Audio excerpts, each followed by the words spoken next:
Most people think discipline means not feeling anything. They are wrong.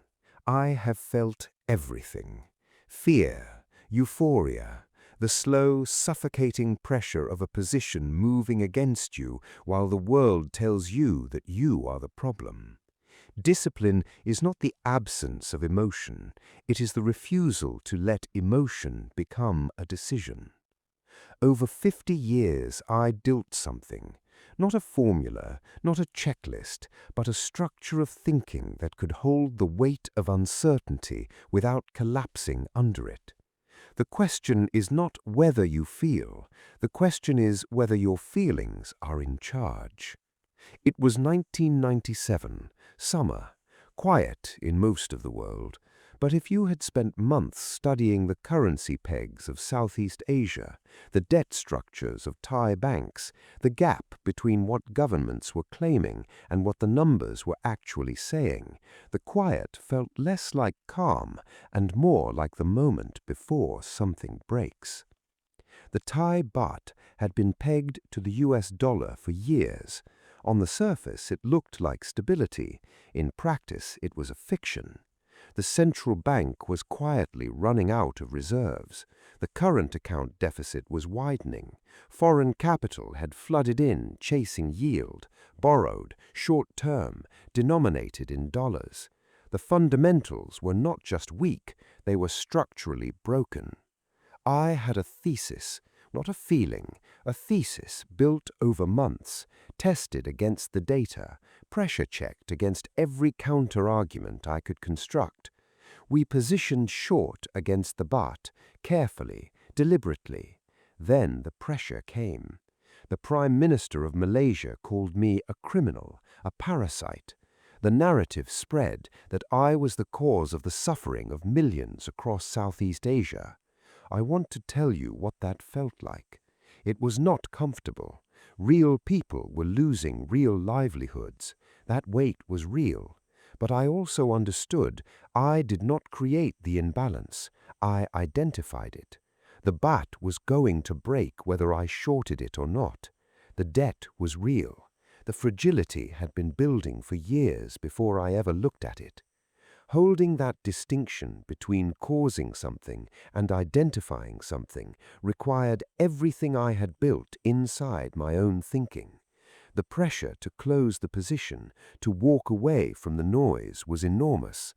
I did not close it, because the thesis had not changed. The baht collapsed in July 1997. The crisis swept the region. The position was right, but the discipline that held it, that was the real lesson. There is a difference between feeling something and obeying it. Every trader I have observed who destroyed what they spent years building shared one trait. They could not find the line between what they felt and what they decided. The emotion arrived, and the action followed immediately, as if the feeling were a command that could not be questioned. The market punishes that, always. What I learned through real losses and real years was to treat emotion as information, not instruction. When fear arrived, I did not exit.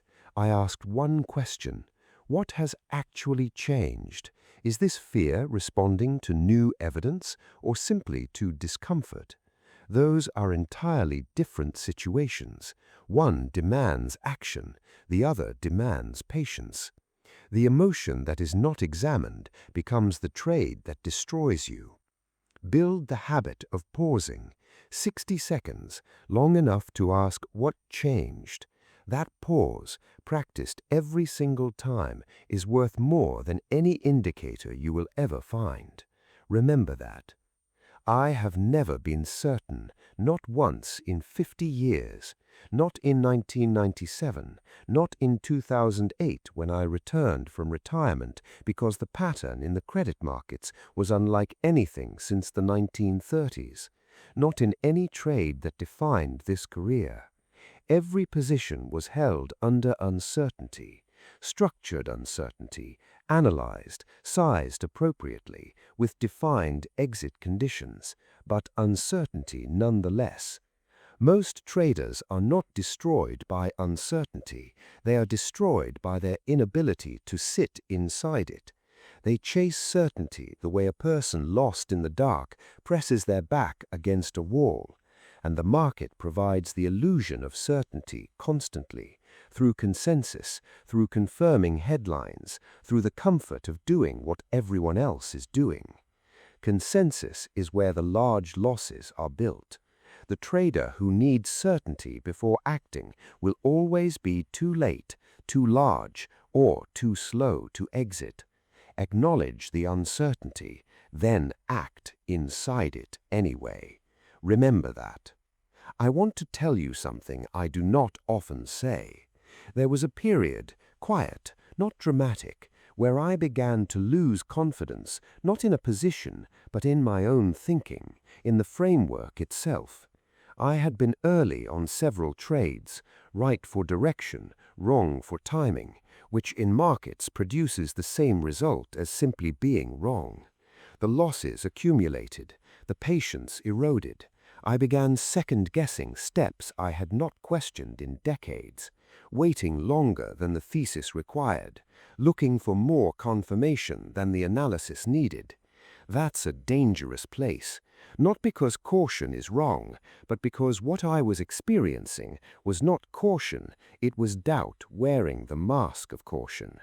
I recognized it eventually, and the recognition was the turning point.